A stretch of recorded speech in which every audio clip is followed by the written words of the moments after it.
देखो क्वेश्चन ये है, एक एसी सोर्स में आर एल और सी तीनों की वैल्यू गिवन है, ये लगाते हैं सीरीज में और इतना वोल्टेज देते हैं। आपको निकालना है आरएमएस वोल्टेज अक्रॉस आर। ठीक है, आपको वी आर की वैल्यू फाइंड करनी है, वी एल फाइंड करना है और वी सी की वैल्यू फाइंड करनी है। ठीक है, वी आर इक्वल टू क्या होगा, आई इंटू आर। अगर आरएमएस वोल्टेज है तो करंट भी चाहिए आरएमएस। ठीक है, अब आप ये देखो कंपेरिजन करवाओ, V equal to V naught sine omega T. ठीक है, वी एल इक्वल टू क्या होगा, I X L. V C equal to होगा आई एक्स सी। यहां तक बात समझ में आ रही, क्लियर है इतना। अब आप देखो आई की वैल्यू, ठीक है ना, आई की वैल्यू कैसे फाइंड करेंगे, I R M S equal to होगा V R M S over Z. ठीक है, ये कहलाएगी टोटल आई, इस सर्किट में फ्लो होने वाली टोटल करंट। बात समझ में आ रही है। वी आर एम एस की वैल्यू क्या होगी, V naught over root two. ठीक है, वी आर एम एस क्या कहलाएगा, V naught over root two. V naught यानी मैक्सिमम वोल्टेज कितना है 140, रूट टू की वैल्यू क्या होती है 1.414, आप इसको 1.4 ले सकते हो। ठीक है ना, तो वी आर एम एस कितना आ जाएगा, ये आ जाएगा 100 वोल्ट। ठीक है, यहां तक बेटा बात समझ में आ रही, ठीक है इतना। चलो अब हमें फाइंड करना है जेड की वैल्यू। ठीक है, जेड की वैल्यू फाइंड करेंगे तभी हमारे पास करंट आएगी। ठीक है, तो जेड इक्वल टू क्या होता है formula, Z equal to under root R square plus XL minus XC का होल स्क्वायर। ठीक है, R square plus XL minus XC का होल स्क्वायर। हाँ, यहां तक बात समझ में आ रही बेटा, इतना क्लियर है। चलो अब आप देखो एक्सएल इक्वल टू कैसे फाइंड करेंगे, एक्सएल इक्वल टू होता है omega L. Omega L, omega की वैल्यू क्या होगी, V equal to V naught sine omega T. Omega की वैल्यू होगी 100 पाई। ठीक है, एल की वैल्यू गिवन है 5 ओवर पाई। ठीक है, पाई से पाई कैंसिल हो गया, एक्सएल की वैल्यू आएगी 500 ओम। ठीक है, एक्स सी की वैल्यू कितनी आएगी, एक्स सी होता है 1 ओवर ओमेगा सी। ठीक है, 1 ओवर ओमेगा, ओमेगा की वैल्यू है 100 पाई। ठीक है, सी की वैल्यू क्या गिवन है, सी की वैल्यू गिवन है 50 ओवर पाई। ठीक है, तो इसको लिख ले रहे पाई ओवर 50। ठीक है,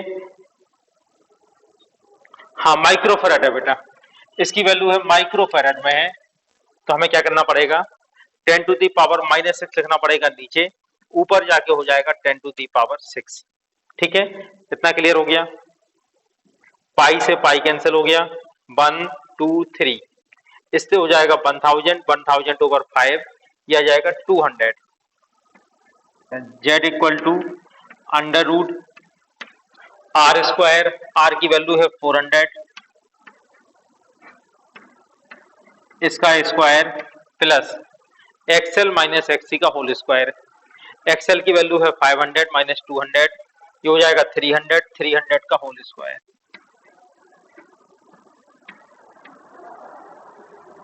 ठीक है, यह जाएगा 1600 प्लस 900 इक्वल टू 2500, बाहर आ गया जाएगा इक्वल टू 500, यह जाएगा 500 ओम। ठीक है, बात समझ में आ रही। चलो जेड की वैल्यू आ गई, अब हम फाइंड करते हैं करंट। ठीक है, तो आई आर एम एस कितना हो जाएगा, I R M S, R M S value of current क्या होगी, V R M S over Z. ठीक है, 100 ओवर 500 इक्वल टू आ जाएगी 1/5 एम्पियर। ठीक है, R L C series resonant circuit. ठीक है, अब आप इसमें ये देखो, हमने आर एल और सी तीनों को सीरीज में कनेक्ट किया। ठीक है, इसमें करंट क्या फ्लो होगी, आई। ठीक है, अब हम बनाते हैं इसका फेजर डायग्राम। फेजर डायग्राम कैसे आया था, करंट की वैल्यू वी आर के साथ होती है इन फेज। ठीक है, करंट और वोल्टेज एक ही फेज में होते हैं। कौन सा वोल्टेज, आर के अक्रॉस वोल्टेज। ये हो गया वी आर। वी एल कैसा होगा, एल के साथ करंट लैग करेगी, ये होगा वी एल।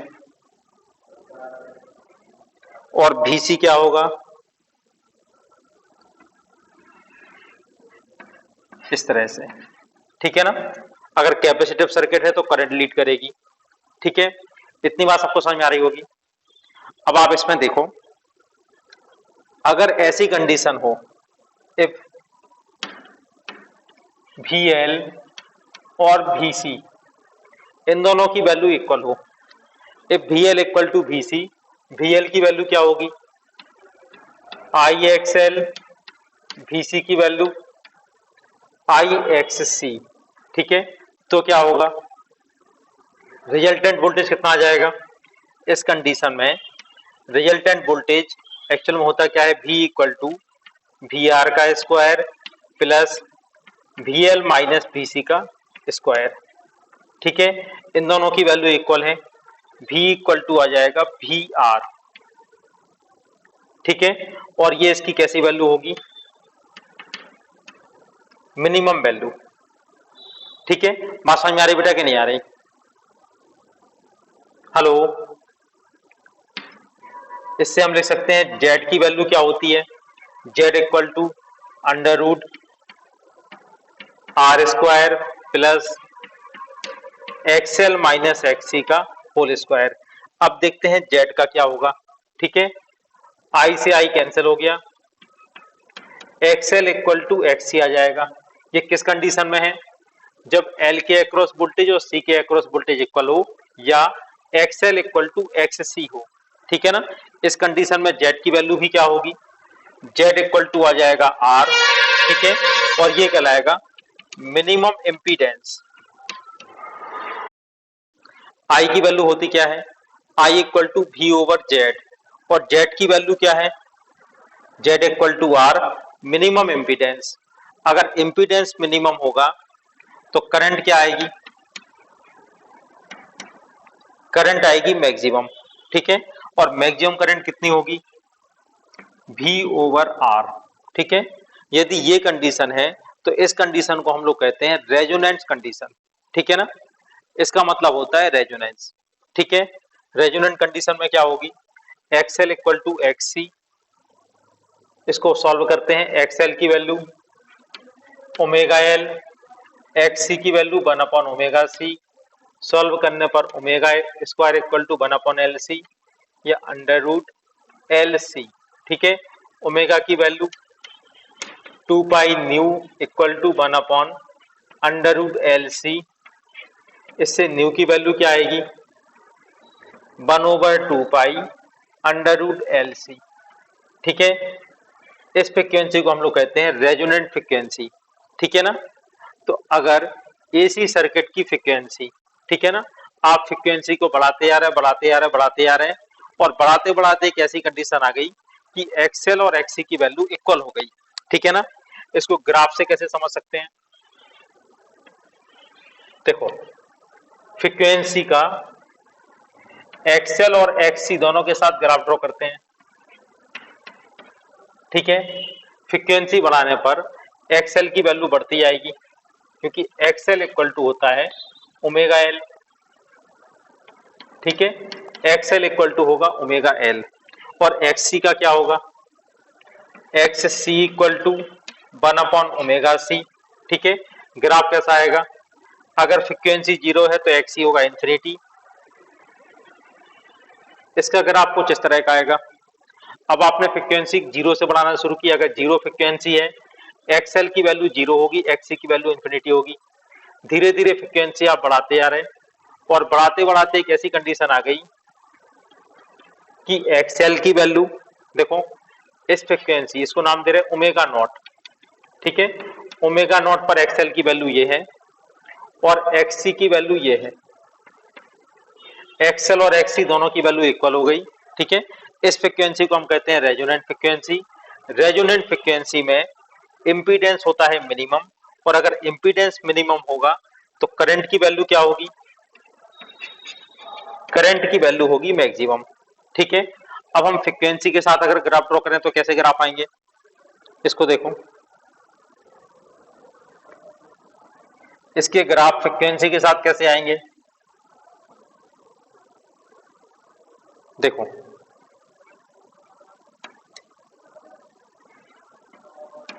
फ्रिक्वेंसी का करंट के साथ ग्राफ ड्रॉ करें, ठीक है। फ्रिक्वेंसी बढ़ाने पर एक कंडीशन आएगी रेजोनेंट कंडीशन। रेजोनेंट फ्रिक्वेंसी पर करंट की वैल्यू होगी मैक्सिमम, ठीक है। और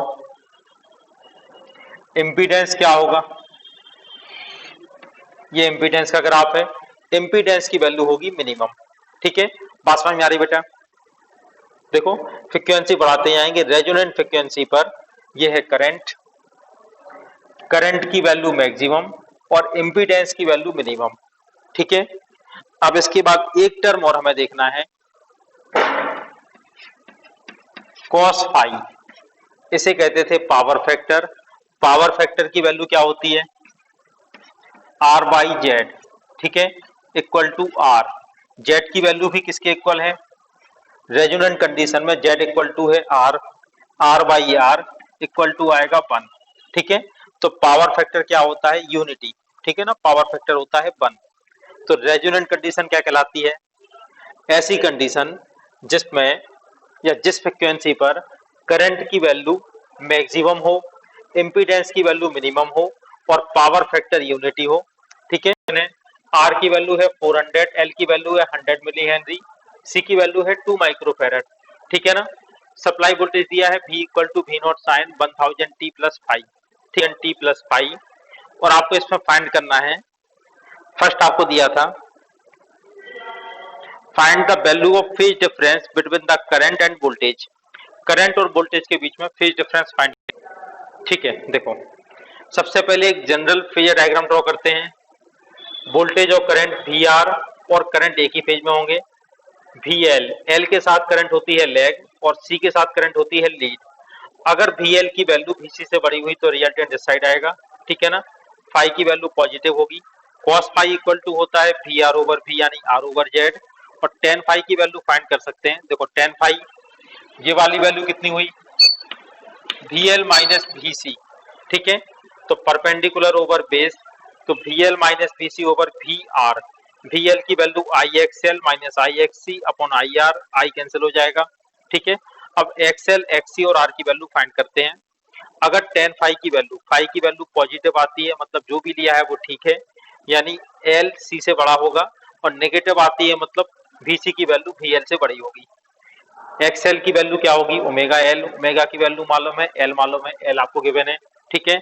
XL आ गया 100 ओम। XC इक्वल टू होता है 1 ओवर ओमेगा C, ठीक है। ओमेगा की वैल्यू 1 ओवर 1000। C की वैल्यू गिवन है 2 microfarad, 2 into 10 to the power minus 6, ये आ गया 500। अब आप ये बताओ XL और XC में से कौन सा बड़ा है? ठीक है, XL है 100 ओम और XC है 500 ओम। कौन सी वैल्यू बड़ी है? XC बड़ा है। मतलब इसका एक्चुअल फेजर डायग्राम कैसे होगा? करंट VR, ठीक है, VC की वैल्यू बड़ी होगी और VL की वैल्यू छोटी होगी। दोनों का रिजल्टेंट ये आएगा VC माइनस VL, ठीक है। इससे आ जाएगा रिजल्टेंट वोल्टेज। फाई एंगल ये वाला होगा।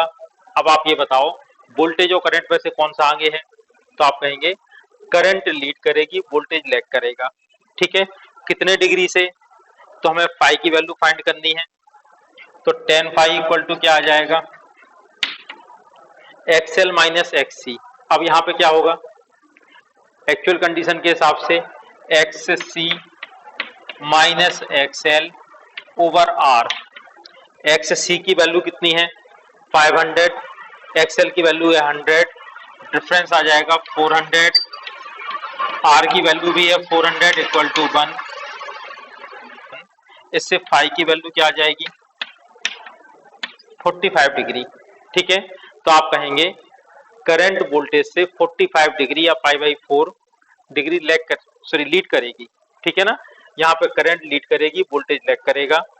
यहाँ तक बात समझ में आ रही। अब सेकंड इसका क्वेश्चन पूछा गया है, without making any other change find the value of additional capacitance C dash to be connected in parallel with the capacitor C in order to make the power factor of the circuit unity। ठीक है ना, अब C के साथ एक extra capacitor connect कर देते हैं C डैश। ठीक है, C के साथ extra capacitor C dash connect कर दिया। कितना कैपेसिटर कनेक्ट करें जिससे पावर फैक्टर यूनिटी हो जाए।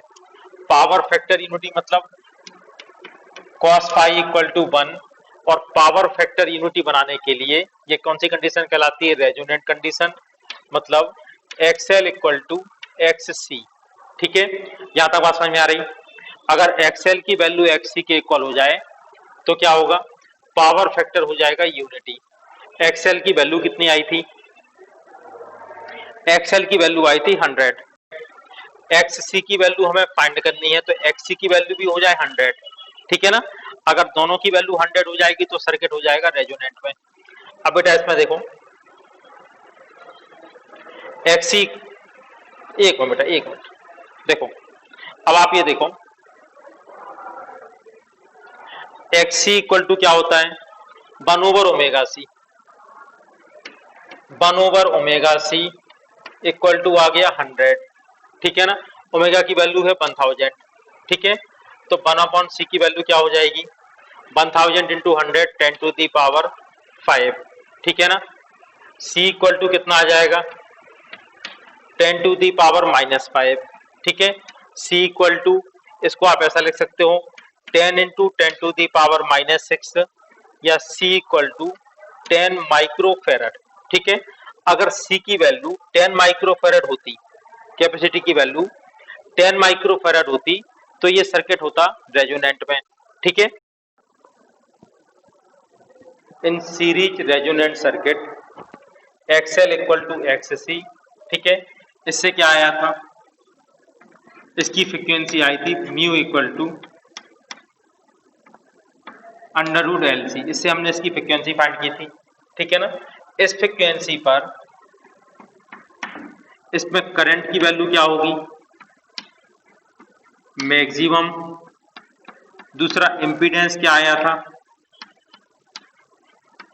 Z आया था मिनिमम, और पावर फैक्टर क्या आया था, पावर फैक्टर यानी cos pi equal to 1 unity. ठीक है ना, cos पाई की वैल्यू आई थी 1, cos फाई 1, यानी फाई की वैल्यू कितनी आई थी, फाई की वैल्यू 0 डिग्री। और फाई किसका फेज एंगल होता है,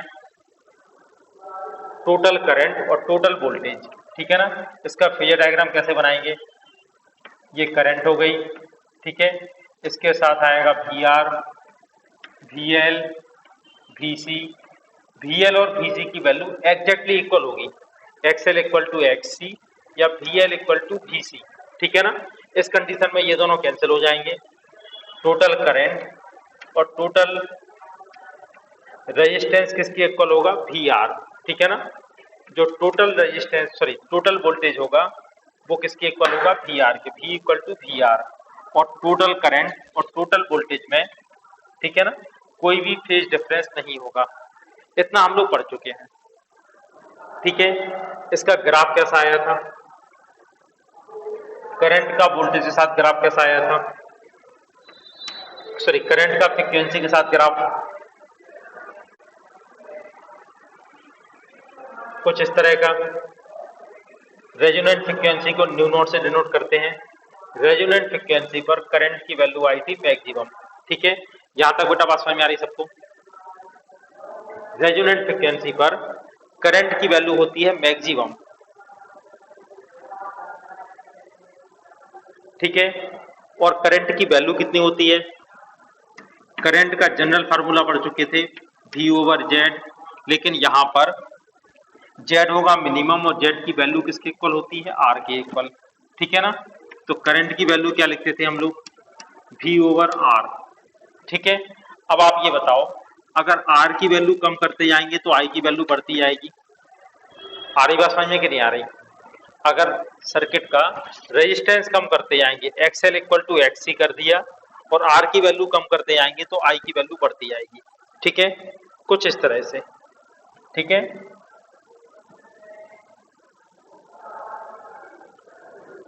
ये फर्स्ट कंडीशन थी, ये सेकंड कंडीशन।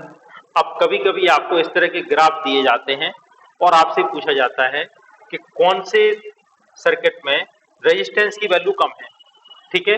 फर्स्ट वाले और सेकंड वाले में रेजिस्टेंस कम किस में है, रेजिस्टेंस ज्यादा किस में है? तो आप क्या कहोगे? सेकंड वाले में आपको दिखाई दे रही करंट की वैल्यू ज्यादा है, ठीक है। तो सेकंड वाले सर्किट का रेजिस्टेंस कम होगा, ठीक है। अगर फर्स्ट वाले का रेजिस्टेंस है R1, सेकंड वाले का रेजिस्टेंस है R2, तो आप क्या लिखेंगे? R1 ग्रेटर देन R2, ठीक है।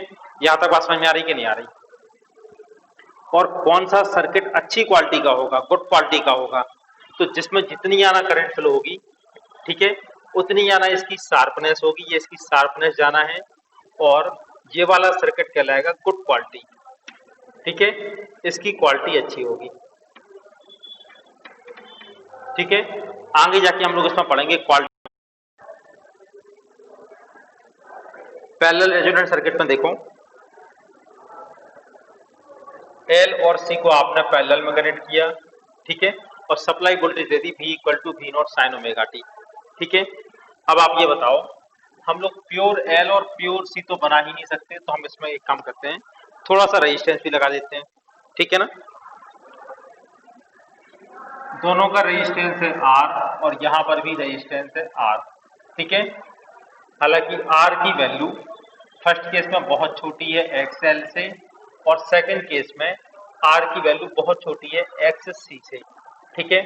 अब आप ये देखो, यहां से करंट फ्लो होगी I, ये करंट दो पार्ट में डिवाइड होगी, I1 I2, ठीक है। और भी आप R भी लगा सकते थे तो I3, ठीक है। तो इस कंडीशन में क्या होगा? वोल्टेज कांस्टेंट होगा क्योंकि पैरेलल है, वोल्टेज कांस्टेंट होगा, करंट डिवाइड होगी, टोटल करंट I1 और I2 के फेजर सम के इक्वल होगी, ठीक है। बात समझ में आ रही कि नहीं आ रही? यहाँ पे टोटल करंट I1 और I2 के फेजर सम के इक्वल होगी। देखो, पैरेलल रेजोनेंट समझने के लिए पहले हम लोग R और L के कॉम्बिनेशन को समझते हैं, फिर से एक बार रिपीट करते हैं इसको, ठीक है ना। R और L लिया हमने, और AC सप्लाई दी V equal to V naught sine omega T. इस वाले डायग्राम में, ठीक है, करंट कैसा होगा? करंट कॉमन होगा, करंट दोनों में कांस्टेंट होगा, ठीक है। तो करंट को मान लेते हैं रेफरेंस, और हम थ्री टाइप से इसको बनाएंगे phasor diagram. R equal to XL, R very very greater than XL, R very very less than XL. ये तीन बात समझ में आ रही है आप लोगों को? अब आप फर्स्ट केस देखो, R और एक्सएल की वैल्यू बराबर है, ठीक है। I कांस्टेंट है, तो इसका क्या मतलब हुआ? VL इक्वल टू VR, ठीक है। फर्स्ट केस के लिए I को लेते हैं रेफरेंस, I हो गया रेफरेंस, I के साथ कौन होगा? VR I के साथ होगा, और VL कैसा होगा? L का मतलब करंट का लैग करना, मतलब वोल्टेज लीड करेगा, ये हो गया VL। VR और VL की वैल्यू बराबर होगी, ठीक है। दोनों का रिजल्टेंट क्या आएगा? V। टोटल वोल्टेज और टोटल करंट के बीच का जो एंगल होता है वो कहलाता है फेज एंगल फाई, ठीक है। ये वाला फर्स्ट केस के लिए बन गया, ठीक है। सबको समझ में आ रहा है इतना कि नहीं आ रहा है ये बताओ? ठीक है बेटा, क्लियर हो रहा है इतना? चलो, अब देखते हैं सेकंड केस के लिए। R की वैल्यू बहुत बड़ी है XL से, इसका क्या मतलब होगा? VR is very very greater then VL, ठीक है। फेजर डायग्राम कैसे बनाएंगे? I को बना लिया रेफरेंस, ठीक है। VR की वैल्यू बहुत बड़ी होगी, वी आर हम यहाँ बनाए दे रहे हैं, ये हो गया वी आर, और वी एल की वैल्यू बहुत छोटी होगी। दोनों का रिजल्टेंट क्या होगा, वी आर और वी एल का वी, ठीक है, ये हो गया वी और ये हो गया आई, ये वाला एंगल कहलाएगा फाई, ठीक है। तो आपको यहाँ पर फाई की वैल्यू बहुत छोटी दिखाई दे रही है और फाई, ठीक है, नियरली इक्वल टू होगा 0, अगर ये कंडीशन है तो। आ रही बात समझ में? ठीक है बेटा, इतना। चलो अब इसको बनाते हैं, अब इसको लेते हैं, ठीक है। इस कंडीशन में आर की वैल्यू बहुत छोटी है एक्सएल से, इसका मतलब है वी आर की वैल्यू बहुत छोटी होगी वी एल से, ठीक है। करंट को ले लिया रेफरेंस, वी एल बनाना है बहुत बड़ा और वी आर बनाना है बहुत छोटा। ये हो गया वी आर, ये बहुत छोटा बना दिया, ये हो गया वी एल, ठीक है, इसके कंपेरिजन में बहुत बड़ा बना दिया। दोनों का रिजल्टेंट कैसे निकालेंगे,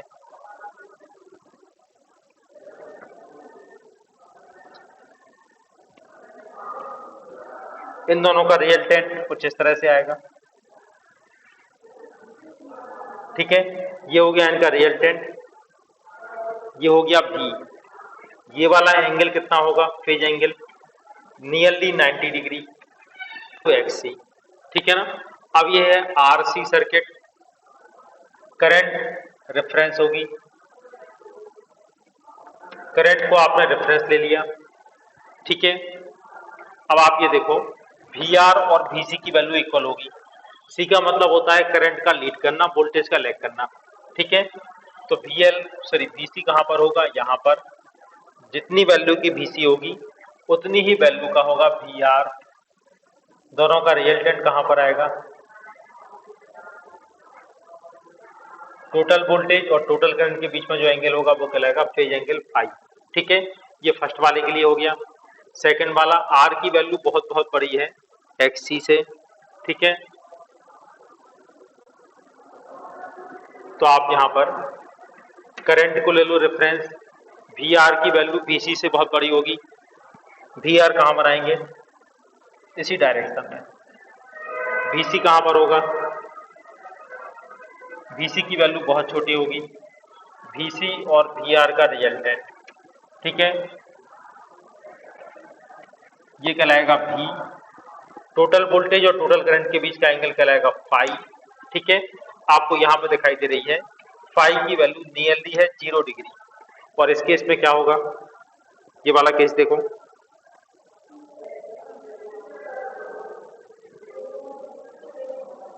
करंट है रेफरेंस, वी आर की वैल्यू बहुत छोटी होगी, ठीक है, ये ले लिया वी आर, वी सी की वैल्यू बहुत बड़ी होगी, ये है वी सी। दोनों का रिजल्टेंट कहाँ पर आएगा, ये आ गया दोनों का रिजल्टेंट, फाई की वैल्यू क्या होगी, नियरली 90 डिग्री। अब हम लोग इसका बनाते हैं फेजर डायग्राम, ठीक है। वोल्टेज कैसा रहेगा, वोल्टेज को आप बना लें रेफरेंस, ठीक है।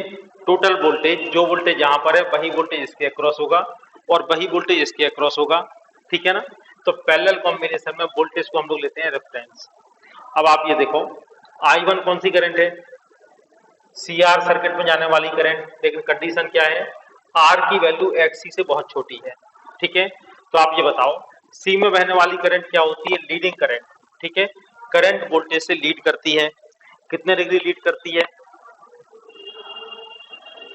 अगर ये कंडीशन होती है तो जस्ट अभी हम देख चुके हैं करंट नियरली 90 डिग्री लीड करती है, एग्जैक्टली 90 डिग्री नहीं होगी, नियरली 90 डिग्री लीड करेगी, ठीक है ना।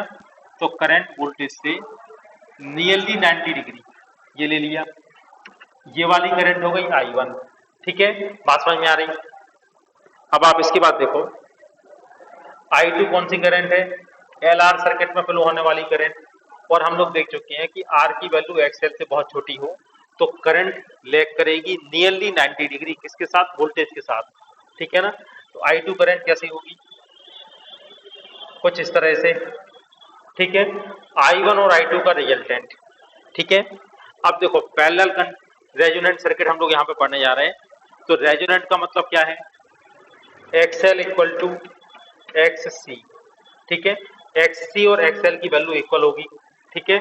R हमने दोनों का पहले से इक्वल ले लिया था, तो I1 I2 की वैल्यू भी इक्वल होंगी, ठीक है। और दोनों का रिजल्टेंट कैसा आएगा, अगर दोनों की वैल्यू इक्वल है तो दोनों का रिजल्टेंट कुछ इस टाइप से आएगा, ठीक है। ये करंट की वैल्यू आ गई, आ रही बेटा बात समझ में, ठीक है। ये होगी करंट, तो ये बन गया पैरेलल रेजोनेंट सर्किट। अब पैरेलल रेजोनेंट सर्किट की कंडीशन क्या होगी, I1 और I2 एक दूसरे से नियरली 180 डिग्री पर है, ठीक है ना। एग्जैक्टली 180 नहीं है, नियरली 180 है, तो I1 में से I2 की वैल्यू एक दूसरे से माइनस करनी है, मतलब करंट क्या होगी, पैरेलल रेजोनेंट में करंट की वैल्यू होगी मिनिमम, ठीक है। करंट मिनिमम होगा तो इम्पीडेंस क्या होगा, मैक्सिमम। आ रही बेटा बात समझ में, ठीक है। इस कंडीशन में भी XL इक्वल टू होगा XC, ठीक है। Current minimum, Z maximum, XL equal to XC, और फाई की वैल्यू क्या होगी, देखो टोटल वोल्टेज और टोटल करंट के बीच में एंगल नियरली 0 डिग्री है, तो आप इसको 0 लिख लो, तो cos फाई यहाँ पर भी क्या होगा, cos फाई इक्वल टू 1, या पावर फैक्टर कैसा होता है, यूनिटी, ठीक है ना। ये हो गया पैरेलल रेजोनेंट सर्किट। सबको बात समझ में आ रही कि नहीं आ रही, ठीक है। अब आप फ्रीक्वेंसी के साथ ग्राफ कैसा बनाओगे, फ्रीक्वेंसी अगर करंट को दिखाना हो तो करंट होगी मिनिमम रेजोनेंट फ्रीक्वेंसी पर, यह है रेजोनेंट फ्रीक्वेंसी, और इसी फ्रीक्वेंसी पर Z की वैल्यू होगी मैक्सिमम, ठीक है। ये हो गया Z और ये है करंट, ठीक है। ये कहलाएगा पैरेलल रेजोनेंट सर्किट।